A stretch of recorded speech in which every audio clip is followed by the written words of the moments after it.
Colorado woman's body has been found after she reportedly went missing in Missoula, Montana last month. On Sunday, Missoula Police Department said that 33-year-old Danny Ehrlich's body was recovered from the Clark Fork River.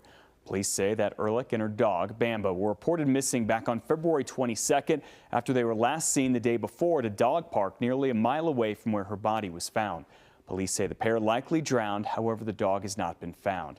Ehrlich was reportedly traveling from Thornton to Washington when she went missing.